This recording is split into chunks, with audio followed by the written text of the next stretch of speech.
your own self to blame. I suggest that if you cannot burn a morsel of incense as a matter of conviction, you might as well do so as a matter of good taste, to avoid shocking to the religious convictions of your fellow citizens. I'm aware these considerations do not weigh with Christians, but it's my duty to call your attention to them in order that you have no ground for complaining of your treatment or accusing the emperor of cruelty when he is showing you the single most clemency. Look at it from this point of view, every Christian who has perished has really committed suicide. Captain, your jokes are too grim. Do not think it is easy for us to die. Our faith makes life far stronger and more wonderful in us than when we walked in darkness and had nothing to live for. But death is harder for us than for you. The martyr's agony is as bitter as his triumph his glories. A martyr, Lavinia, is a fool. Your death will prove nothing. Then why kill me? I mean that truth, if there be any truth, needs no martyrs. No, but my faith, like your sword, needs testing. Can you test your sword except by staking your life on it? I call the attention of the female prisoner to the fact that Christians are not allowed to throw the emperor's officers into arguments and put questions to them for which the military regulations provide no answer. I call the female prisoner's attention specifically to the fact that 4 comfortable homes have been offered her by officers of this regiment, of which she can have her choice the moment she chooses to sacrifice, as all well-bred Roman ladies do. I have nothing more to say to the prisoners. Dismiss! But stay where you are! Centurion? Sir! Remain here with your men in charge of the prisoners until the arrival of more Christian prisoners in the custody of the 10th Legion. Among these prisoners, you'll identify an armorer named Ferrovius. He is reputed to be a dangerous character with great personal strength. And also, a Greek tailor reputed to be a sorcerer, I believe, by the name of Androcles. Watch out for him. You will then take them in your charge, march them all to the Colosseum, where you will deliver them into the custody of the master of the gladiators and take his receipt, countersigned by the keeper of the beast and the acting manager. Do you understand? Yes, sir! Dismissed. Captain, is this man who is to join us the famous Ferrovius, who has made some wonderful conversions in the north? Yes, we're warned that he's the strength of an elephant, the temper of a mad bull, and also that he's stark mad, not a model Christian, you see. You need not fear him if he's a Christian, Captain. I shall not fear him in any case. Oh, very brave of you, Captain. Hey, you're right. It was a silly thing to say. Lavinia, do Christians know how to love? Yes, Captain. They love even their enemies. Is that easy? Very easy, Captain, when their enemies are as handsome as you. Lavinia, you're laughing at me. Oh, Captain, at you? Impossible. Then you're flirting with me, which is worse. Don't be foolish. Oh, such a very handsome Captain. Incorrigible. Listen to me. The men in that audience tomorrow, they are the vilest of voluptuaries. The men whose only lust is a passion to see a beautiful woman tortured and torn, shrieking from limb to limb. It's a crime to dignify that passion. It's offering yourself for violation of the whole riffraff of the street, the rabble of the court, all at the same time. Why will you not choose a rather kindly love and an honorable alliance? They cannot violate my soul. Only I can do that, by sacrificing to false gods. Sacrifice then to the true God. What does his name matter? We call him Jupiter, the Greeks call him Zeus. Call him what you will as you drop the incense on a flame. He'll understand. No, I couldn't. That is the strange thing, Captain, that a little pinch of incense should make all that difference.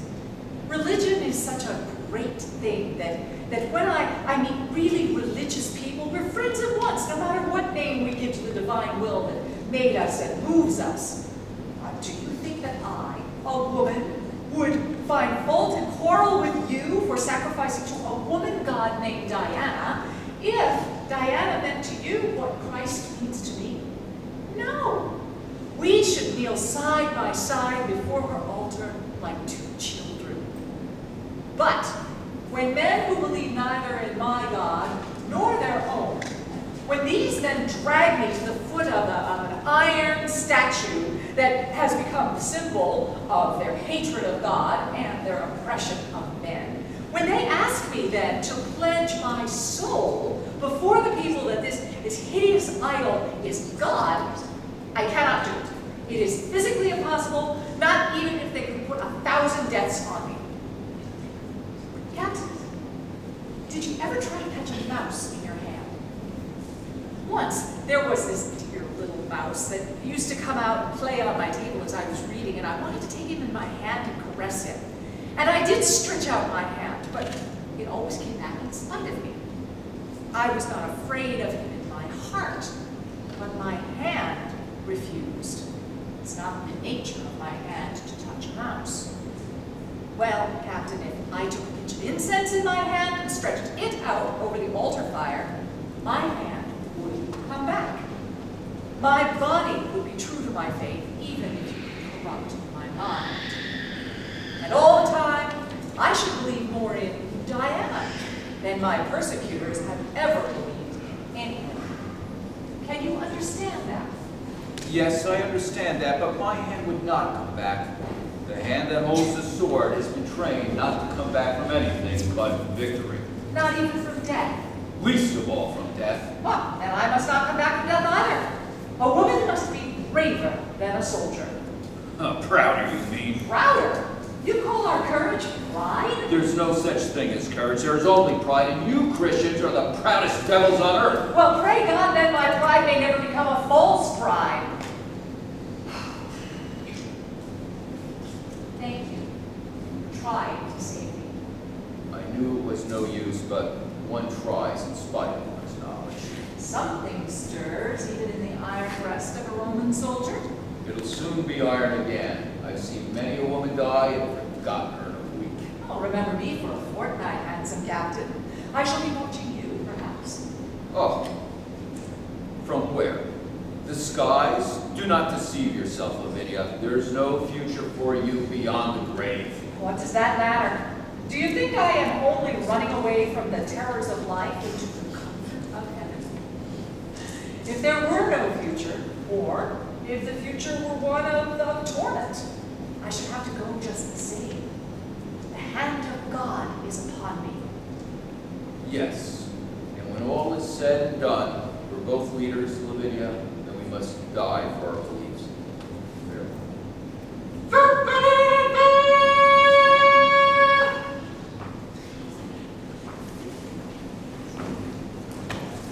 The cohort of the 10, with the prisoners. Is it lying or fallacy? Is it true? Oh, Christians, by Jove. Let's tease them. If you knew as much about them as I do, you wouldn't want to tease them. Leave them to the lions. That woman thinks she's got quite the figure. Oh, and do see her hair. Do you turn the other cheek when they kiss you? What? Ah, dearie, I said, do you turn the other cheek when they kiss you? Fascinating, Christian. Don't be foolish. Please, don't let your friend behave like a strumpet in front of the soldiers. How are they to respect and obey patricians if they see them behaving like trollops? Hold your head up and treat me with respect. What do you take me for? Look here. Go about your business. Well, you didn't get very much from that. I told you they were brutes. Plucky little filly. I suppose she thinks I care.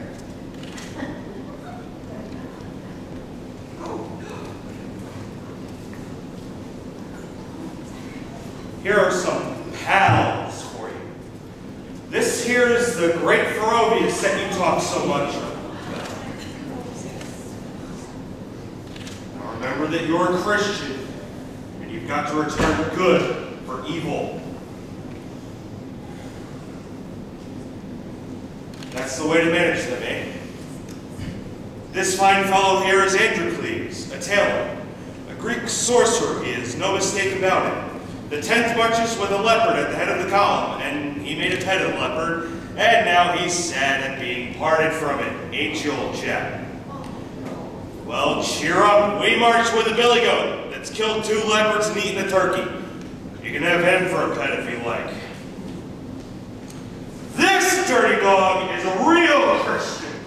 He mobs the temples, he does. He goes smashing things bad drunk, he does. He steals the gold vessels, he does. He assaults the priestesses, he does. You're the sort that makes duty a pleasure, you are. That's it. Strike me, strangle me, kick me, beat me, revile me. Our Lord was beaten and reviled. That's my way to heaven.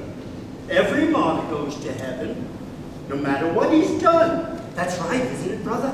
Well, if you're going to heaven, I don't want to be there. I wouldn't be seen with the likes of you. Is this one of those turn the other cheek gentlemen, Centurion? Yes, indeed. Lucky for you, too, if you'd like to take any liberties with him. You turn the other cheek when you're struck, I'm told. Yes, by the grace of God, I do now. Oh, well, not that you're a coward, of course, but out of pure piety. I fear God more than man or woman. At least I try to. Oh. Let's see. Oh.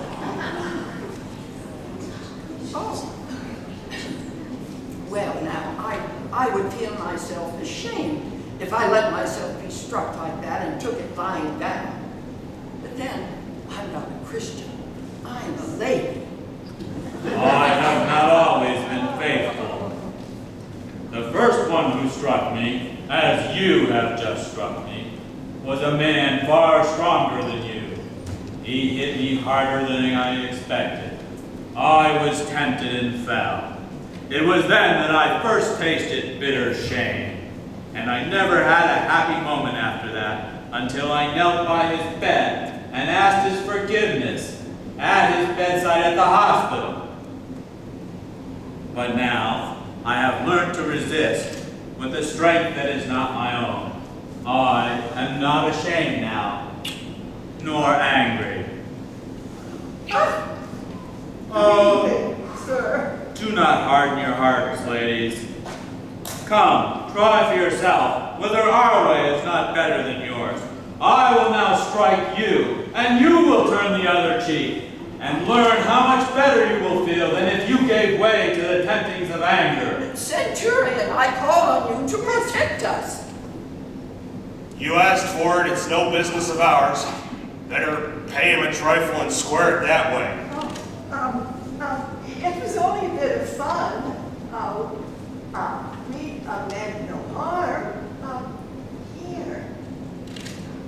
Give all thou hast to the poor.